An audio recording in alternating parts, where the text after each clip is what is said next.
либоси миллии тоҷикон ба ман хело писанд аст, чунки хеле зебо ва шинам мебошад. ин намуди рақси чиниро ба мо як донишҷӯ духтари тоҷик ки дар институти Конфутсия таҳсил мекунад нишон дод. дар муддати як моҳ мо ин намуди рақсро аз худ намудем. рости дар аввал барои мо каме душвор буд рақсидан, зеро ки мо мусиқии тоҷикиро он қадар хуб намефаҳмидем ва пас аз оне ки мусиқиро пайҳам чанд бор гӯш намудем ва аз худ кардем ва душвориҳо паси сар шуданд ва мо тавонистем ки дар муддати як моҳ ин намуди рақсро аз худ намоем. аслан рақси тоҷикӣ аз рақси чинӣ фарқ мекунад. мусиқиҳои чинӣ аслан ороманд, вале дар мусиқиҳои тоҷикӣ бошад бештар лаҳзаҳои рақсиро вохӯрдан мумкин аст. дар институти Конфутсия мо ба донишҷӯёне ки забони чиниро меомӯзанд рақсҳои чиниро нишон медиҳанд ва донишҷӯёни тоҷик бошанд ба мо рақси тоҷикиро нишон медиҳанд. таи 2 сол шуд ки ман дар Тоҷикистон зиндагӣ мекунам. табиати Тоҷикистон ба ман хело писанд аст. сари ҳар қадам дарахтони зиёдеро вохӯрдан мумкин аст. институти Конфутсия дар мавриди фарҳанги ду кишвари ба ҳам дӯсту ҳамсоя дарс меомӯзонад. донишҷӯёне ки ба институти мо меоянд ҳам фарҳанги чиниро ва ҳам тоҷикиро меомӯзанд. ҳангоме ки мо дар кӯчаҳои душанбе гашту гузор мекунем, ҷавонони зиёде моро дида бо забони чинӣ ба мо салом медиҳанд, яъне нихо мегӯянд. агар ба мо кӯмаке лозим шавад, онҳо ҳатман ба мо ёрӣ мерасонанд.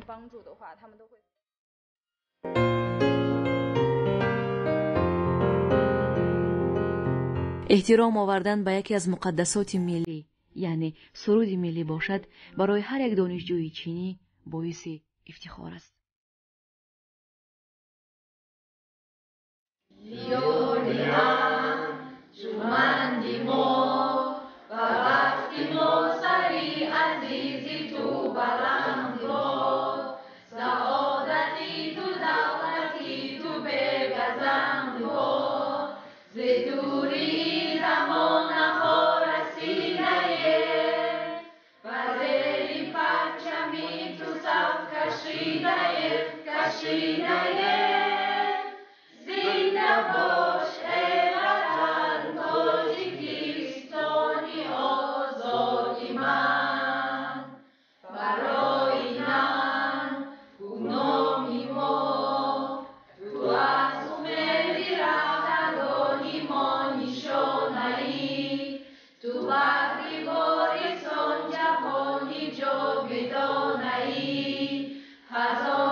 хурсандиовар аст ки ҷавонони мо низ ҳамарӯза барои васеъ намудани ҷаҳонбинии хеш ба забону фарҳанги чинӣ бештар рӯ меоранд.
در جمهوری مردمی چین به صنعت کنده‌کاری و تصویری و خطاطی توجه خاص ظاهر می‌کنند.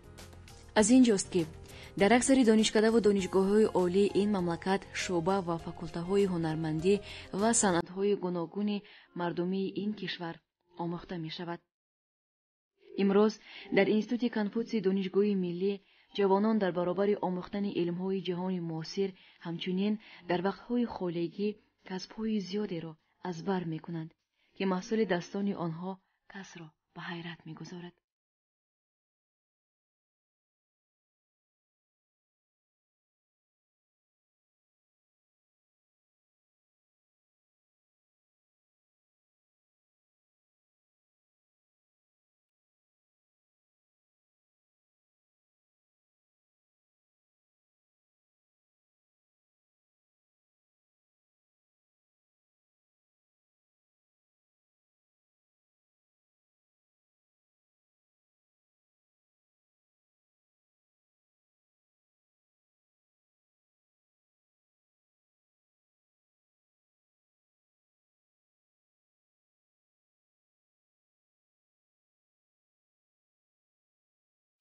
لیسه سوازکی زبان چینی را در مرکز کنفوسیا می‌آموزم. ما در برابر آموزش زبان چینی باز فرهنگ چین را می‌آموزیم. در درس‌های علاوگی معلم‌ها به ما فرهنگ و عرف و عادت‌های چین را می‌آموزند. این درسی مهربافی میباشد. این خیلی شوق‌آور بوده اما مشکلی‌های خود را دارد. این اشیاءهای از مهره ساخته شده رو ما با یاری معلم‌هامون ساخته‌ایم. مثال این سب رو من در مدت یک روز تیار نمودم. این سب خیلی کارش مشکل بود اما معلمه به من خوب طرز تیار کردن او را فهمونده. این کوزه رو باشد من در مدت یک ماه تیار نمودم چون که کار این کوزه کمی مشکل می باشد.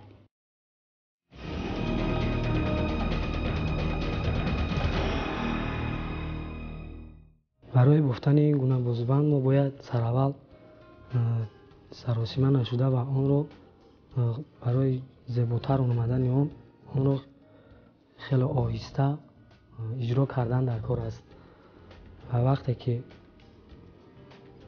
آهسته اجرا کردیم این خیلی زیبا می‌آید. من آرزو دارم که سموح معرفی تاجیکستان و چین در رشد علم و دانش در آینده زیادتر گردد. فرهنگ تاجیکستان به ما بسیار معقول. من فکر کردم که ما بسیار از تقدیر می‌خواهیم قبول کنیم. به من رقص و سرودهای تاجیکان معقول است. در اینستیتوت کنفوسی دوستی و برادری و محبت طرفین را در بین جوانان تاجیک و چین سر هر قدم میتوان مشاهده نمود. یکی از این پدیده‌ها این توجه جوانان چینی نسبت به فرهنگ، صنعت و موسیقی ملی ما تاجیکان میباشد. صنعت موسیقی و آوازخوانی زبان گویای هنرمند است. موسیقی سرحد ندارد. گفتن دریادلان گواه آن است که ایجاد اصیل به دل و دیده همگان راه می‌یابد. باید گفت که رابطه‌های فرهنگی با گسترش صنعت موسیقی و آوازخوانی سهم می‌گذارد. بینندگان عزیز، بیایید این لحظه یک نوازش موسیقی تاجیکی را در اجرای آموزگار اینستیتوت کنفوسی با هم میشنویم.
سر و لباس افاده‌گر فرهنگ ملی و رسم و آیین‌های مردمی هر یک ملت می باشد.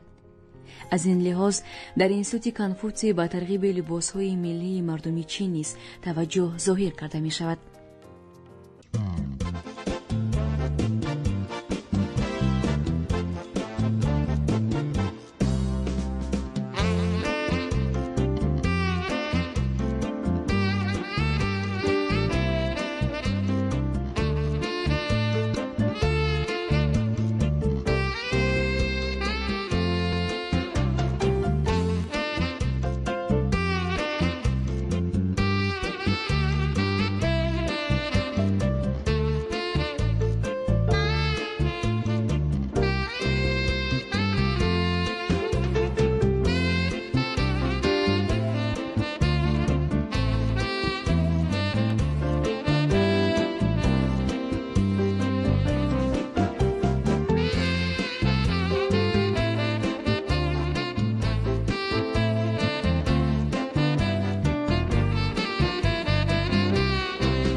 дар замони соҳибистиқлолии кишвар робитаҳои фарҳангӣ миёни ҷумҳурии тоҷикистон ва ҷумҳурии мардумии чин таҳкиму тақвият ёфт. пайваста анҷом додани сафарҳои ҳунарӣ аз ҷониби ҳунармандони тоҷикистон ва ҳунармандони ҷумҳурии мардумии чин ба кишварҳои якдигар гувоҳи ин иддаост.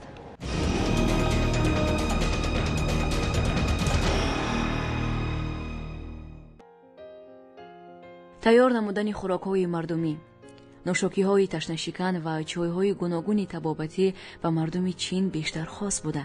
омода намудани онҳо аз шахс маҳорат, завқ ва истеъдоди хосаро талаб менамояд ва боиси ифтихормандӣ аст ки ҷавонони соҳибзавқи тоҷик ки дар институти конфутсий таҳсил мекунанд метавонанд дар кӯтоҳтарин муҳлат бо нозукиҳои тайёр намудани онҳо ошно гарданд.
شعر و آهنگ و سرودی من به نام ملت است. جمله ایجادم به پاس و احترام ملت است. دشمنی به دولتی و دولت اندر دوستی است. دوستی با مردم عالم مرام ملت است.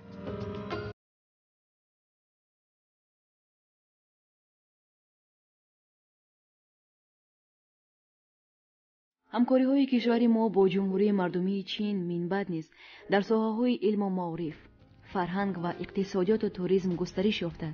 این عامل برای باز هم بلند برداشتن اقتصادیات کشور و سطح زندگی و روزگار مردم مساعدت خواهد کرد.